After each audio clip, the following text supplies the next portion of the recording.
Well, hello, I am Kelly Rach, your warrior dietitian who fights with you and for you to break free from the burdens of food, body, and weight obsession. And this week we're celebrating National Eating Disorder Awareness Week's theme, Come As You Are. And with that, I'm also personally celebrating the grand opening of my private practice, Embrace Eating Recovery. And I've requested a lot of help to get this done and going. And today, one of my helpers is Kari Anderson. And Kari has been treating eating disorders for the past 29 years. She's had access to being in different treatment centers, helping with different model development for treating eating disorders and binge eating. And she's the co-author of the Am I Hungry Mindful Eating programs alongside Dr. Michelle May. Kari also can be found at myeatingdoctor.com. And with that, Kari, I would first of all just love to just thank you and say welcome.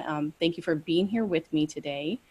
Thank you so much for inviting me. I love to talk about what I'm passionate about, and it's a really great time to do this during Eating Disorder Awareness Week. And I love their theme this year, Come As You Are. It brings up a lot of feelings for me.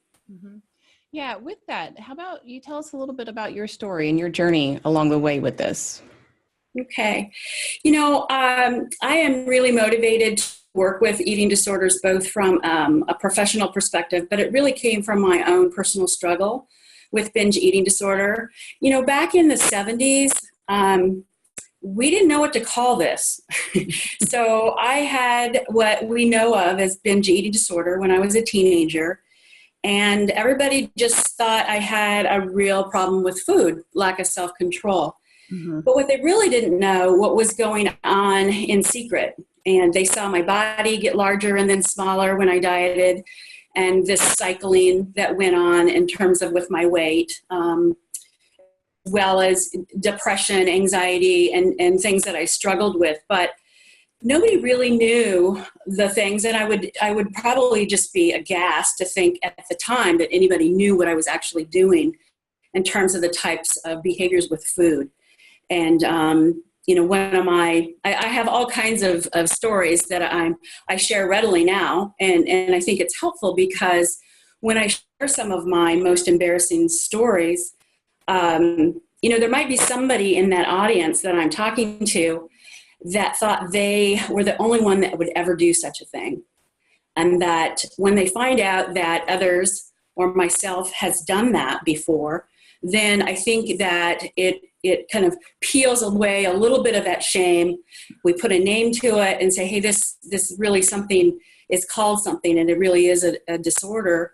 And I think that's kind of what I see with this theme of Come As You Are. It's kind of like, come forward, come out of the darkness, come into the light. We can help you. And other people do this. My famous story that I talk about in the book with Michelle May is my time with a case of frozen Twinkies. And I can remember going down to the dark basement and locking myself up because nobody would know that I was down there. And I was just desperate to soothe myself and to go away, really, to escape. And I would take one frozen Twinkie after another in this case, and just one by one, just gnaw through that, and an hour at a time of just going away with eating these Twinkies. And I thought to myself, if anybody ever caught me doing this, I would just be so humiliated. And yet, there's so many other things that I did like that it's important for me to come out and talk about today. And that's why I just think, hey, if someone out there is struggling with these types of eating behavior, it's so important to just, as they say, come as you are. Yeah, that's awesome. I really appreciate you sharing that personal story because there is so much shame. And I feel like when I was thinking about this theme, Come As You Are, the binge eating disorder population is the first one that came to mind because over the years, we historically have given so much attention to anorexia and bulimia and even confusing what those mean. And you're right, like, what did they call this? There was no name for it. And, it's great now that we have an identifier for it and it's in the DSM-5 and when there's insurance reimbursement for it. But I'm wondering, like, what did it take for you to come as you are and be able to start taking that first step and coming forward and kind of starting to put that shame and that guilt and embarrassment behind you? Hmm. Well, I ended up in an eating disorder treatment center in California in the late 80s. And at that time, they really didn't know how to treat binge eating disorder. They were treating all eating disorders with the addiction model. And at that time, but I believe that part of my story was really a spiritual journey. At that time, 12-step was kind of the way that people were treating these types of things. And at that time, they used actually, a diet, if you will, an exchange program, mixed with a 12-step program and some therapy for depression. And that's how I was on my way. I see myself as a wounded healer, in the sense that I have learned more and healed more through being an eating disorder therapist over the last 29 years, and researching and studying and seeing what works with people and what resonates with me, and what the most recent science says. And really, it's been a journey. I don't know. I mean, no, I didn't binge and have such a difficult time like when I was in the middle of my disorder. But I don't think that we ever, I've always had struggled with looking at emotional eating, and at times when I'm really stressed out, I have a tendency to turn toward the food. At the same time, I've lived in a larger body and have experienced weight bias and understand what that feels like. And so I guess that I don't think that that my story is really linear. I don't think it's kind of like, okay, I got well, I became an eating disorder therapist, and I was well forevermore. And I think that if people that have been in recovery, that are eating disorder therapists, I don't know how many of them can say, hey, I'm at this point and I was done. I think that we're always evolving in that way. So, I can say that I got into treatment, and I was able to get well in that sense, in terms of stop binging, Mm-hmm. and heal my depression and whatnot. But what I've learned about the treatment of eating disorders, and specifically about binge eating disorder, has come along the way in the journey of being a therapist. Great. So was it yourself that decided to say, hey, I think I have an issue here and I really want help for it, and you went into treatment, or were others around you kind of noticing things and they mentioned it to you? What did that look like for you? Well, and I believe that, it's this chicken and the egg thing with depression and anxiety. I had made a recent move to California from my home state of Washington State. And so I'd made, there was a lot of change going on. I just changed jobs and whatnot. And I got very depressed. And actually, I was really had to go into treatment because I just couldn't function. When you get so depressed, it's like the most you can do is just get through the day. And I was in a job where I was not functioning. And so, so that's really what prompted it. I think that, I knew enough that I had an eating problem. And so I knew enough that going to an eating disorder treatment center was where I needed to be. But really, I was very depressed and I needed treatment for my depression. So Wow. I was kind of forced into that at that time, really, Right. because I couldn't function at my job. And at the time, my employers were very supportive of that. Well, that's really great that they were supportive, because a lot of times there can be, just kind of a lack of understanding. And then with that lack of understanding can come lack of support. Mm-hmm. Yeah. So Yeah. you also mentioned experiencing weight bias, and Mm-hmm. that's not something that I think that a lot of our culture really understands, and this idea of living in a larger body and being okay with that. And I'm wondering if you have some points there that maybe are passionate to you that you'd like to get out to the audience today. Mm-hmm. I think everybody has their experience. For instance, at one time somebody pointed out to me that I had thin privilege, and I was really taken aback because of all the pain that bias that I had throughout my life in terms of through grade school, high school, as a young adult and whatnot. And so, of course, in the beginning, when I was being told that I had thin privilege, I was very angry about it. And I had to really think about, well, what is thin privilege? Mm-hmm. And I realized, and I had to really look at this concept of privilege. And I realized that I have never had to worry about fitting in an airplane seat. I have never had to worry that I could fit in a booth at a restaurant. I have never had to worry that I couldn't find something off the rack to wear in terms of, I think 16, 18 was, I don't want to trigger anybody with numbers, but I never got to the point where I couldn't buy clothes. I didn't have to special order clothes. Mm-hmm. So when I had to really look at those types of things, I go, well, yeah, I've had privilege in the sense that I haven't lived like that. And then when I started working with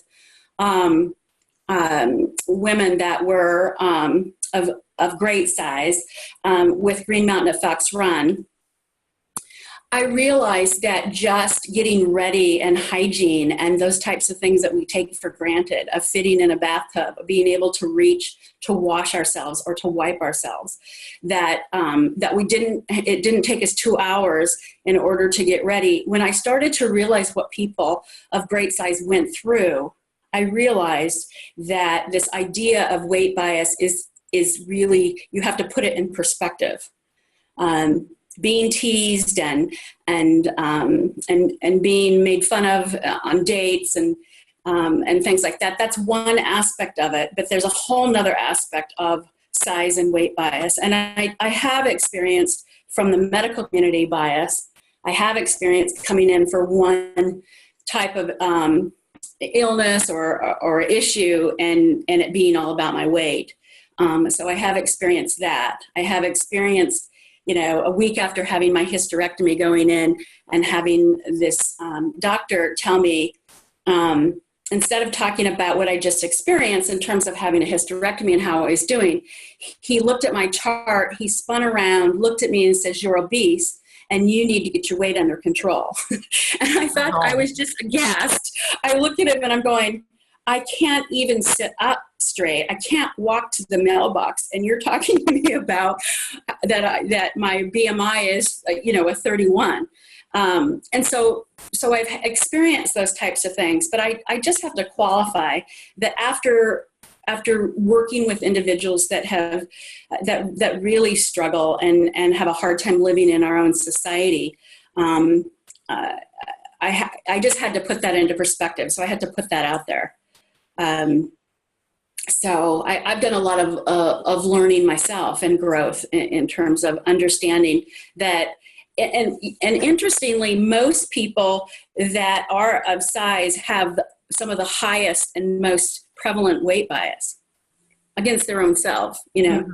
the shame and the that they've absorbed throughout their lives. So it's really an issue out there, and I think that we're making some headway. Mm-hmm. I think that if you look at models in magazines and circulars and on TV and whatnot, I think that we're seeing larger sized bodies. I think that we're seeing more diversity, especially in the clothes fashion industry. Now, I think it's motivated by money. It usually is. I think that people realize they can make money off of larger size clothes, and so I think that's why we're seeing it. But at least we are seeing it. And I think that we're getting a lot more for those people that have really worked hard in that an activist for size acceptance. They're making some headway. They are. I'm wondering if you have any tips or words of wisdom for those out there who might encounter some of those same experiences with physicians and might be very new to this idea of inclusivity with weight and the health at every size and, body positivity, because that can be kind of scary because I think our world has so much focus on being that certain size, being under a certain BMI, that we don't feel like we can stand up to the physicians or to other healthcare providers. We almost look at them as gods in that in that Right. right? Yeah. So, Well, just remember they're working for you. They're mhm. performing a service for you, and you're the consumer. And I think that you just need to speak up. I haven't always done that, but I'm learning to use my voice, and I encourage people to use their voice, and try to, when somebody tries to indicate that whatever's going on with you has to do with your weight, to question that and say, well, have you never had somebody that's a normal weight have this problem before? Mhm. And so I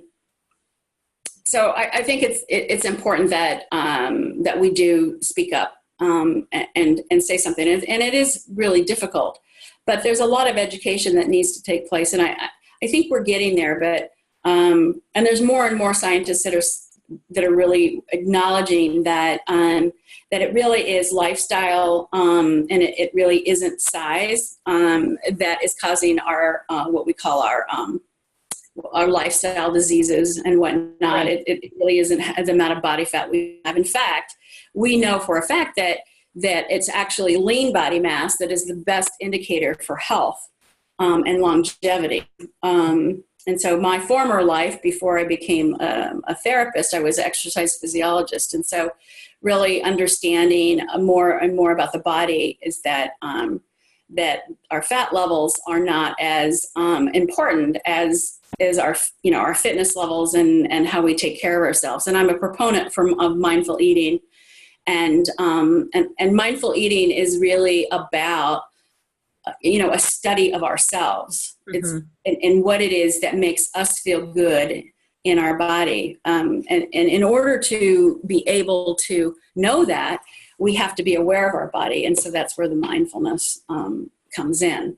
But I think that it's just, we're just at the tip of the iceberg in terms of where I think that we're going to be going, in terms of understanding our bodies and what's healthy, and this mindful movement that's going on, and so that we kind of take back how to take care of ourselves. We're told from the time that we're little that we don't have any business making decisions about when we're hungry and when we're full. We have no business making decisions about how to feed ourselves or to exercise ourselves, because there's these formulas and these rules that everybody tells us.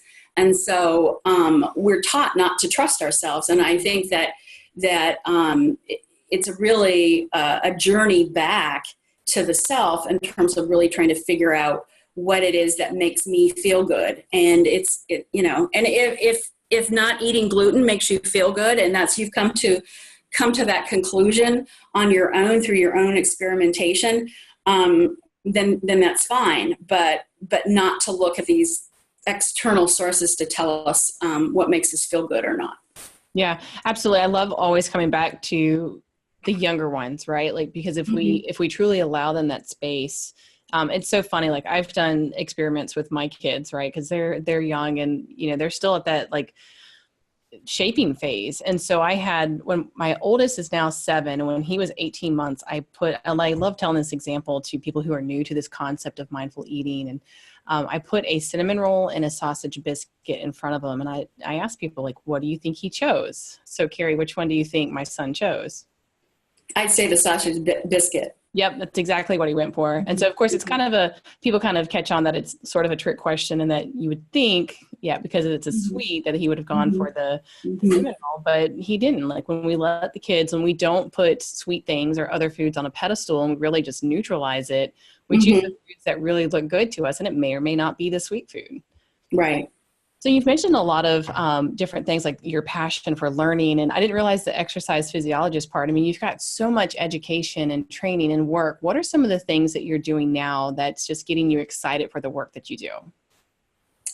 Well, I'm really excited because about 3 or 4 years ago, I started becoming a study of Dr. Stephen Porges and the polyvagal theory. And I started understanding and learning about this because of the numbers of people that I work with that have trauma backgrounds, and how trauma and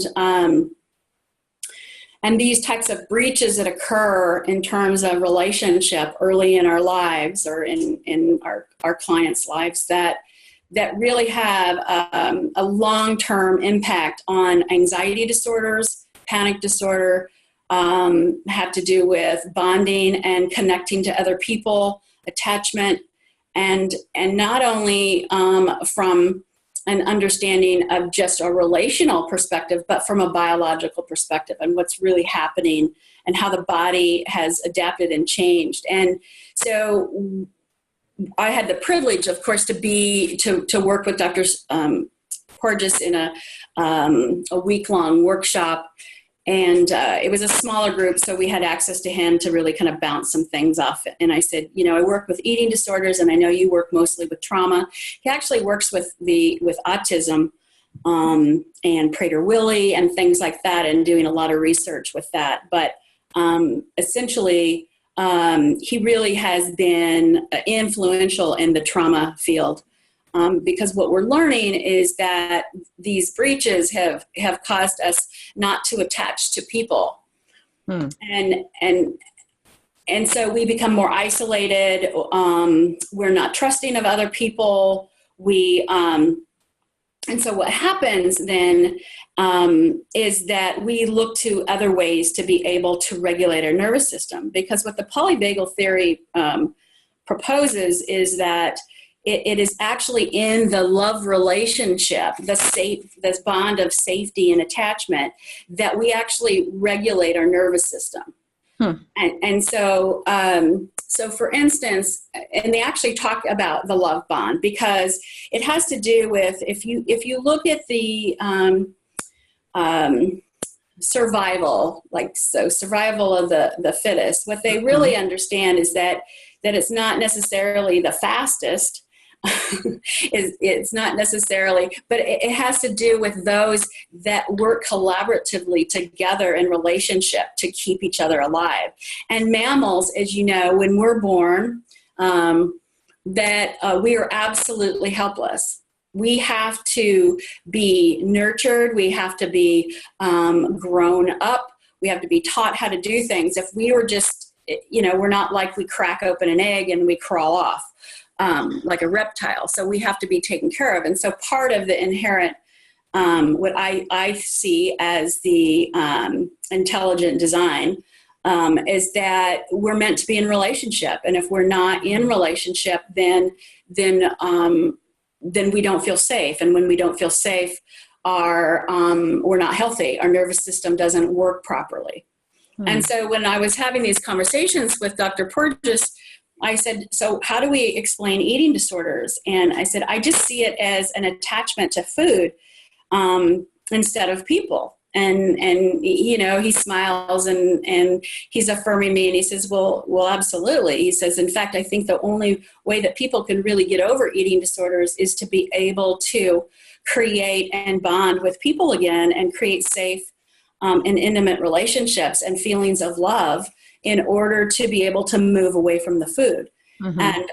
And so, of course, when I'm sitting there, of course, the blood drains out of me. How you go, yes, the skies open up, and you go, oh, well, I've been doing this for, 25 odd years. And it makes all the sense in the world. And so that's kind of part of where I say, well, of course. And I think that, when people don't feel safe, they'll find whatever they can to feel safe. And I also, working with people with eating disorders, and this goes for not just people that have binge eating disorder, but any eating disorder, isolation is such a part of it. It's like the more, the stronger and stronger the attachment to the eating disorder, the stronger that is, the more and more isolated and shame-filled that people become. And I've worked with people that have basically become homebound, and nowadays, especially in the city and whatnot, people can stay in their apartment and never leave. And food, Uber Eats and Grubhub and all that they just bring their food to them. And they might work remotely on their computers, and they're just completely isolated. And it's really, it's heartbreaking. It's just, because then they stay even more isolated because of the weight bias and because of the shame that our society places on people of size. And it just, I just see this as a cycle that just keeps going around and around. And what people really need is to connect. And it's the absolute hardest thing to do because it's terrifying. Right. And that's what I was going to ask is, so for those people, whether it's a trauma-based fear that is there, so they lack trust around people or don't feel safe around people, or if it's the weight bias, which, is, a form of trauma for some people, what are some of the things, like the first things that they can do to start to rebuild that safety within themselves to start then go creating safety with other people? Wow. Okay. Loaded question. I just think that it happens in relationship, and we have more and more therapists and people that have been trained in what we call trauma-informed therapies. Basically, what somebody that has aware or a trauma-informed therapist is somebody that understands that as a therapist, we need to regulate our own nervous system to the point where being with somebody, we can actually co-regulate that person. So it's a way of learning to be with somebody, a way of breathing, a way of looking at somebody, a way of creating a safe environment in order for them to use you to co-regulate. Wow, I didn't realize that. Yeah. And so what happens is that once that bond, and we can start doing that with a good therapeutic relationship, is then we start to encourage them to start looking at healing their other relationships and taking risks there. And so it's really hard to do. But interestingly, when it comes to evidence-based treatment for the treatment of eating disorders, we always look at cognitive behavioral therapy, and they're great. I've been studying and working with DBT for years. ACT is fantastic. So some of these mindfulness-based types of programs, they're great and they work really well for the mind. But the issue is it's not a mind recovery. It has to be a heart recovery. And so what we also know is that interpersonal therapy, IPT, is also as effective as a treatment. And we haven't really looked at that because I don't know why. It's like, DBT and all the CBTs have gotten so popular, and they're effective. But they're only effective to a point, because if we're not going to look at the relationship and interpersonal relationships, then that person is not really going to be able to stay long term, because skills can only take you so far. Right. And so what I look for in treatment is really that heart recovery. And I also bring my own faith into my treatment, and for those that are open to that. Obviously, if somebody that's not their bent and that's not something that's going to be helpful to them, that I'm not going to use it. But those that are open to looking at their own faith, I think it's important, because oftentimes we really look to our human relationships to make us feel safe and for us to feel loved. And we can do that only to a point, because humans, they're really not capable of unconditional love. We're going to screw up. Yes. And so that's where I look at people's relationship with their God and whatever their faith base is, because really there's really only, to me, the idea of a God is love, and that's my understanding of God.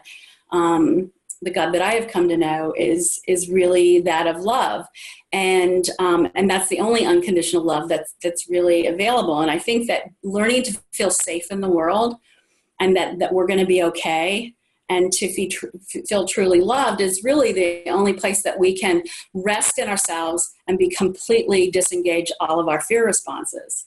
And so I think that using mindfulness, meditation and prayer and a relationship with a higher power is really important part of finally being able to let go and to open ourselves up to relationship. So that's kind of my little segue.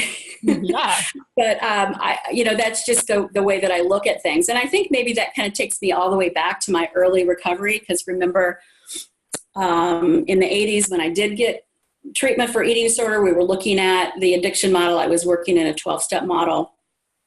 And so a lot of that spiritual healing took place at that time. That's amazing. And I love that you bring that up. In addition to us both working in the eating disorder field, our faith is something that we share in common. And, that's how I run my practice as well. Like you, for those who want to step into that, like I agree with you that, the power of God's love, because God is love, to be able to feel and experience that unconditional and never ending love can bring people to a different understanding of themselves and how they are in the world, and that they truly are loved and accepted in more than a number, and that they are more than their eating disorder. They're more than what the scale says that they are. They're more than what their past says they are, that they have so much more to offer the world. And it's such an important piece, that can be so healing for those individuals. So thank you for sharing that piece. Yeah. And I also, one of the things that I used to, I always kind of go back to science. People listen to science. I think that they need to have that validation. I mean, it's one thing I can say, or my experience is this, but when I start talking about research and valid research, I think that people start to perk up and to have some interest, and it's one way to get my foot in the door as well. And so I use with my work, I use a lot of science and research. I'm a voracious in terms of learning new things and whatnot. But one of the things about relationship and how important it is to healing, I always kind of go back to this old research called Rat Park. Are you familiar with Rat Park? No. Okay. Well, it was a researcher, and it was about substance use and the use of opiates. And they used to say that if you had access to opiates constantly, that you will choose it over a relationship anytime. You would actually use it to death, right? That you would. So they took these rats, and they, in their cages, they gave them this opiate laced food, water, and they just had it in their cage, and they were in these cages by themselves. And so basically what they saw is, yes, they proved that if left alone with this opiate, that they would just drink and drink and drink and drink until they died. Okay. And so they said, see, there you go. It's like people, if they have access to this, they're just going to destroy themselves. But then there was another researcher that said, well, that's kind of weird, because coming out of Vietnam, there were so many people that were coming back home to the States that had been addicted to opiates. And yet there was only about 20% of them that actually continued to stay addicted. Others just went on and lived their lives and joined their families and whatnot. So they were going, well, this is really curious. Why do some people, or most people, not choose it and other people do? And so they did another experiment called Rat Park. And so the thought process was that if you are isolated and alone, and all you have in your life are, 4 cage walls and this unlimited supply of opiate, then that is your world.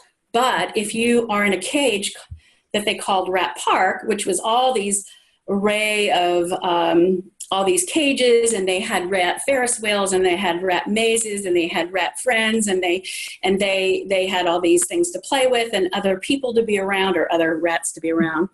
That they realized that they did the same experiment with Rat Park, and that not some of them, in fact, 80% of them didn't even pay attention to the opiate-laced water. They just went out and lived their life.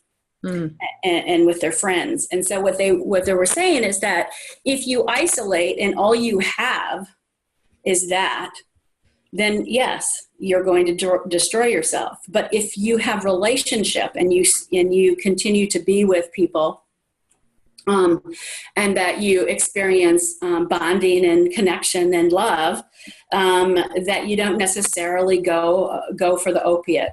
And so that it just, so sometimes if I say, well, we need people, that might not go very far. But then I show that there's been some research with this. And now with Stephen Porges' research in terms of how love bonds and relationships actually can make us healthy and regulate our nervous system, then people will perk up, and then they have their own experiences that they can draw from in order to define their own recovery.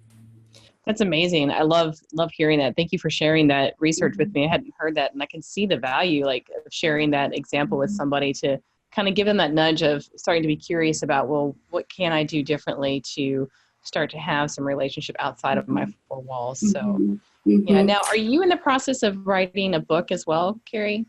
Yeah, I'm in the middle of writing my second book. I'm pretty excited about it. I started it a couple years ago, but now I've transitioned from living in Vermont, and I've come out here to Phoenix, and I'm starting and working with private practice, so I have a little bit more time than being an executive director and having all those responsibilities. And so I'm working with a marketing company and publisher, and we're looking at a book this idea of kind of a part memoir and part research platform in terms of, it's called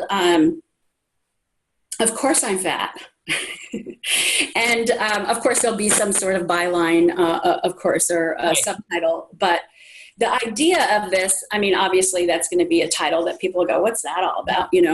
But the idea is that we really have a difficult time in our society from a biological perspective, a psychological perspective, cultural, spiritual, that we have all these different forces that really put us in these situations that we turn to food.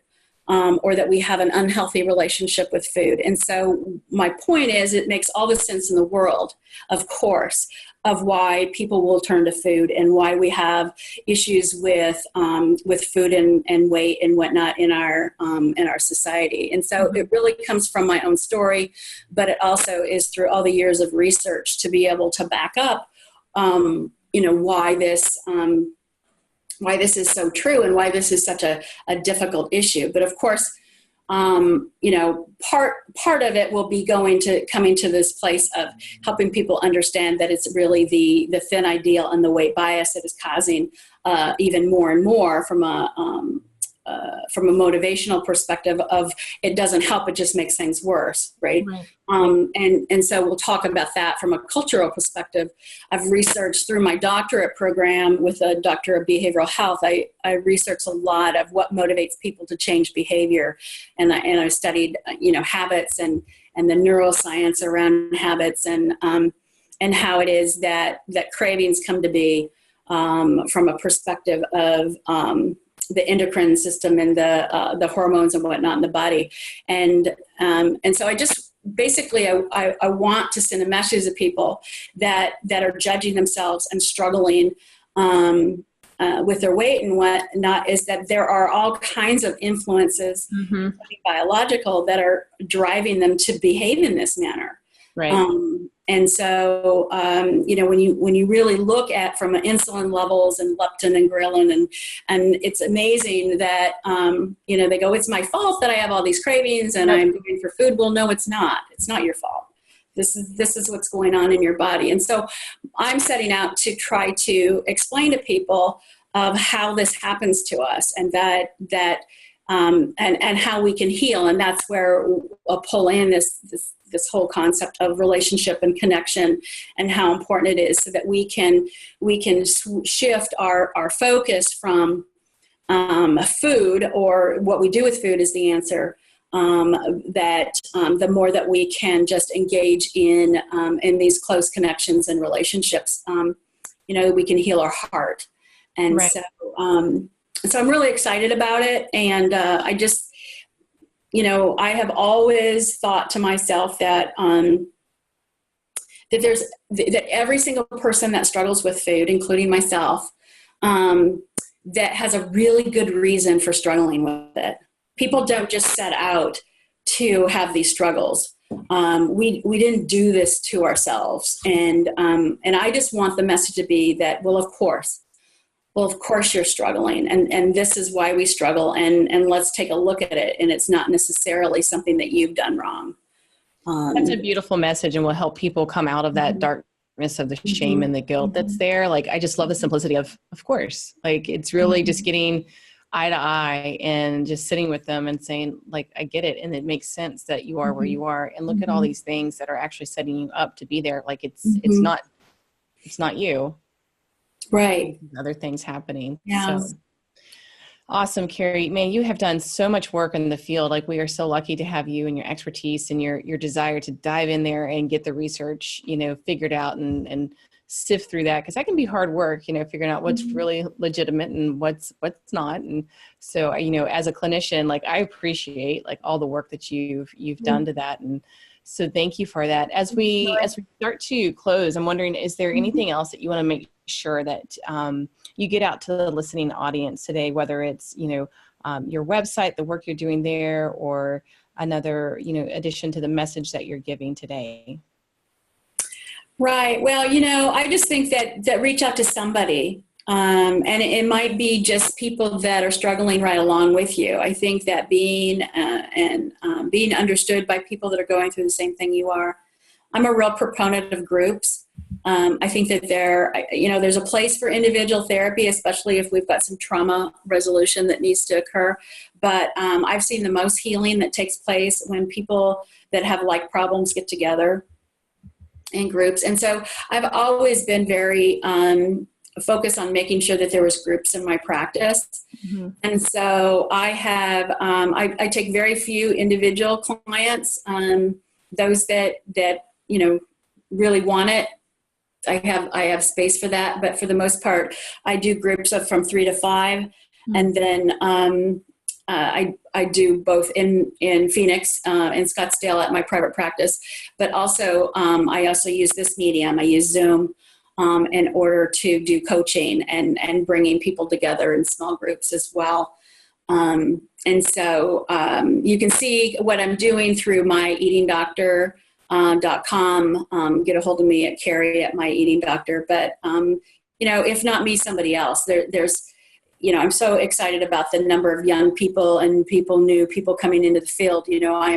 I've been working in the field for 29 years, and I'm now a supervisor to help certify people to become eating disorder specialists. And I spend a lot of my time doing that and dedicating to the field of eating disorders so that we have adequate care and experts. And so that's in celebration of Eating Disorder Awareness Week. I just say, I applaud this idea of awareness that's going on, and I just say find somebody and find, even if it's a group of people that share the same thing that you do. So there's help out there, and again, I can't say more. It's not your fault, it's you might be just completely full of shame and hidden in the darkness, but I just say have courage and bond with other people that can help you with your courage to come out into the light and to face this, because there's help and there's a lot of it out there.